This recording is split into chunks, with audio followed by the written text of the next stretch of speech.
AITAH for telling my ex-wife that being a part-time dad has been the best year of my life. I, 36M, met my ex-wife, 33F, when I was 25.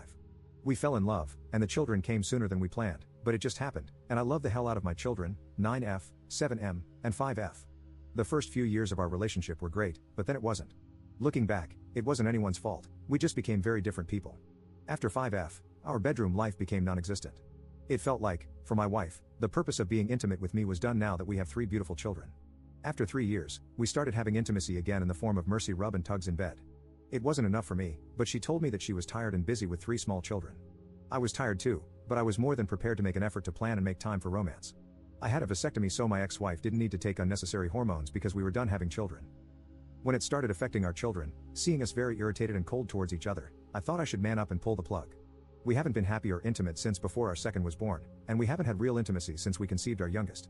We should have ended it way earlier, but the guilt of breaking the children's home was heavy, until I noticed that our home was already broken, and my children aren't stupid not to see the sellotape we're trying to hold it together with.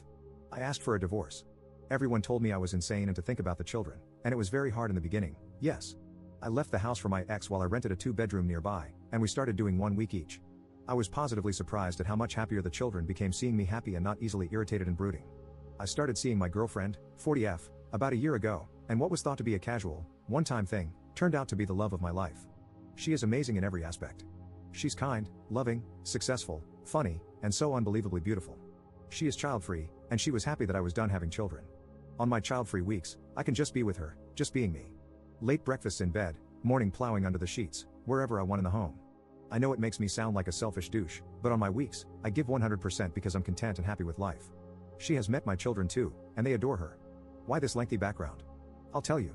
My ex, her mother, and even my own mother have all been hinting that maybe we should get back together now. They said the children are older now and will be less tired than before. And since we are much happier now, we won't fight all the time like we used to. She wants a real relationship too, and she will give me as much intimacy as I want. Wow, is that really what she thinks I want? More mercy intimacy for my sake? Think of the children, she says. My ex is tired of being a single mom while I'm playing bachelor every other week. She says I need to give them their old safe home back, no need for hopping from place to place anymore. While the guilt was nagging at me, I rejected her advances and ignored her and the guilt because I'm happy for the first time in years, maybe ever. That is until Friday, when my girlfriend came home crying. She asked me maybe we should break up, and that she doesn't want to be in the way of my and my children's happiness.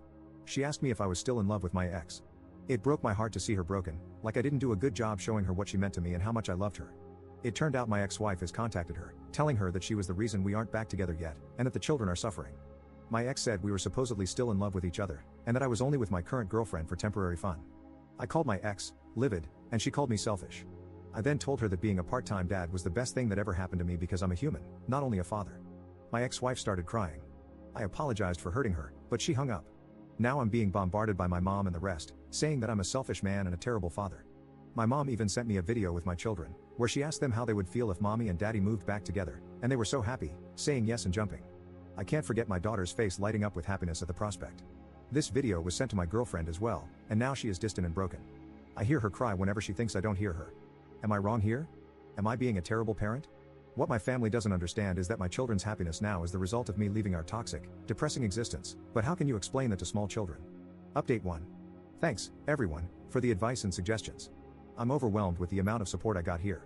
Here is my update, but before that, I want to address the elephant in the room, and that is that I have stepped on my toes with my bold statement about being divorced. I think the more expected and virtuous approach is to be devastated and guilt-ridden. My experience is something else, however, and I really tried to be genuine and honest here. Divorce is hard and terrifying. Many people, both men and women, hesitate and stay way longer than necessary because of one reason or another. I can't tell all unhappy people to get divorced since I don't know their situation, but for those who can, do it. I was trying to explain what I have discovered, the positive side of having shared custody because only the negative is talked about. I'm sure many divorced people get what I meant by having every other week child-free is awesome. We are humans with feelings. Our love for our children doesn't stop or take a break when they're out of sight. They don't need to be present for us to love and think about them. I will double down and say that being a part-time parent is just awesome, no matter the gender. It is okay to feel that way. You are not a lesser parent for it. I have talked to my mother about what she did. She was very remorseful. Apparently, my dad has had a talk with her about this too. He was shocked at what she's done, and she seems to have realized the seriousness of what she's done. I accepted her apology, but I was firm on my boundaries and made it clear that I didn't want her to be in my children's life for a while, until I've had time to sort out their feelings and talk to them about it. She was reluctant to acknowledge my girlfriend, however, and I made it clear that after the children, she is my priority before myself, and definitely before my mother. So how much she wants to be in my life depends on how much she respects my life and the people I love. I have talked to my ex-wife too. I made it clear that under no circumstances is she ever to contact my girlfriend again. I told her that this was still a new relationship, and any contact is going to be with me. I told her that my girlfriend has nothing to do with my decision to divorce. I have no romantic feelings for her, and I know she doesn't have any feelings for me either. She wants me out of convenience, I don't. She started crying and telling me that I don't get to tell her what she's feeling. I agreed and apologized. I told her then that I will only speak on my behalf. I want us to be friends and to raise our children to be the great people they're on the path to becoming. I don't want them to be used as pawns in this sick game she and the mothers are playing. I will not allow it and will do whatever it takes to protect them. I suggested that we can start family therapy because I needed her to understand the turmoil she and my mother put our children through. I never want that to happen again. She told me that she didn't want my girlfriend to be in their lives yet because she didn't know her. Fair enough, but I reminded her that our agreement is that when a relationship is serious, that's when we introduce our new partners to our children. And this is going to happen eventually, so she better get used to it. I also talked to her about me not taking on her workload on her weeks, meaning that I won't be dropping by every morning to wake up the children and take them to school. She will have to start waking up in the morning like any other parent out there.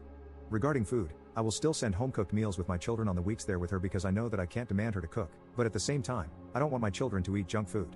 About me mentioning that her home is a pigsty, I know that my eldest daughter has mentioned that it wasn't always pleasant at mommy's house, but again, now I don't live there to clean, and I can't demand my ex to live in a way she doesn't want to.